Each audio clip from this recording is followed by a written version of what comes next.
Hi boys and girls, I'm here with our read aloud book, The Mystery of Craven Manor, and we are on chapter 15, which is called Over the Wall. The climb had taken a long time, and Matt lay spread-eagled across the ridge of the roof, his whole body trembling with exhaustion. The night sky was a little brighter now. The trees and shrubs below showed as varying tones of gray, and from above he could see the ruins of the abbey, and quite a distance beyond the gravel drive and the gates. He raised his head cautiously, watching and listening for movement, but the world below seemed asleep. An ordeal still lay ahead of him. He had to get down to the ground, and the ground was a sickening 12 meters or more below him. The roof was steep, the tiles old and worn, and he guessed easily dislodged. He began the descent, edging crabwise down the steep slope, clinging with fingers and toes for any foothold. He found he was holding his breath, biting painfully into his lower lip. He could taste the salt of blood in his mouth. It was going well until a tile moved beneath his feet, and then he was slipping and sliding down towards the roof edge, arms flailing as he fought to keep his balance and stop his fall. But instead, he gained momentum. And in his terror, he found himself yelling. And then he was hanging over the edge, clinging by his fingers to a gutter that creaked ominously. He hung there for long minutes, groping with his feet or something to support his body before his arms gave way. One foot found something, a window ledge or a parapet, and he was able to adjust his weight and release one hand to search for another hold. With a shaky prayer of thanks, he found a drain pipe within reach. Maybe it wouldn't take his weight, but he had to try it. He waited, trying to control his shaking and summon up some energy, and then threw himself toward the drain pipe and wrapped himself around it. He had made so much noise and expected to see lights appearing all over the house and in the grounds below, but thankfully all seemed quiet.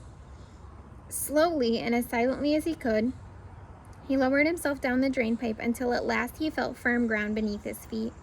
There he waited, ears pricked for any sound or movement from the house or grounds, but nothing stirred, and the only sound was the mournful hoot of an owl in the trees. He crept towards the clump of evergreens where he had hidden the ladder. He had that feeling in the back of his neck that someone was watching him, but he had to hope it was just his imagination.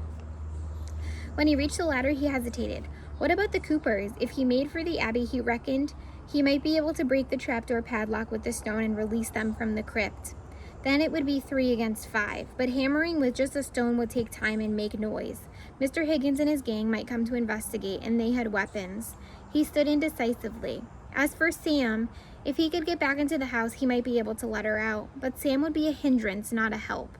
She was impulsive, and he doubted that she could do anything quietly. No, although he felt guilty about abandoning her, he knew that he would be faster on his own, and once he was outside the grounds, he would try to find a house with a telephone and raise the alarm. He just hoped someone would believe him. He pulled out the ladder from behind the shrubs. It seemed even heavier now that he was so exhausted, but he gritted his teeth and began the long walk to the gates. It was still too dark to read the time on his watch, but he guessed it might be around 3 in the morning. There might be only 2 or 3 hours before Mr. Higgins looked for him in his bedroom. Despite his tiredness and the weight of the ladder, he must move faster.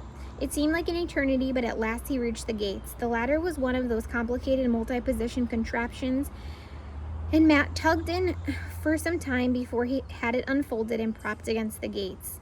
He heaved a huge sigh. Just a handful of rugs to climb and he would be free. He was just halfway up the ladder when he heard the rush of footsteps along the drive behind. His heart started to hammer. Risking a glance behind him, he saw Mr. Higgins and the fake Mr. Cooper for only 4 or 5 meters away. Both were holding weapons. This was it, his last chance. Galvanized into action, he scrubbed up the last few rungs of the ladder, grabbed the top of the gates, and flung himself over, hearing the whistling of a bullet just inches from his head. He landed with a bone-shattering thump. Sharp stones dug into his hands and knees, but he ignored them, and as the gates began to swing open, he ran for the dark shelter of the woods. Behind him, he heard 2 men screaming as they crashed through the trees, but he didn't dare risk another backward glance. A second bullet whistled past him, and full of new terrified energy, he ran as he had never run before. Gradually, the voices died away, until around him he heard only the thud of his own feet and the rustle of birds and animals disturbed by his progress. He had no idea where he was, but he tried to run in a straight line, hoping that eventually he would come to a road or a village. On and on he ran, his blood racing in his veins and his breath a painful rasp in his throat. Branches tore at his face and arms, but he ignored them. The adrenaline of fear had swept away his fatigue, and he felt that he could run forever now. Nothing mattered except to find help. And then he heard the voices of men and the sound of feet ahead of him. His heart sank. Mr. Higgins and Mr. Cooper. He must have been running in a circle, and now he was about to be caught. He pressed himself into the broad trunk of an oak tree and tried to control his harsh breathing. But as the voices grew louder, he realized that they were not the voices of Mr. Higgins and Mr. Cooper. There were more than them, 3 at least, and one of them was familiar, more than familiar. "Dad?" he croaked. "Dad?" "Matt, oh God, where are you?"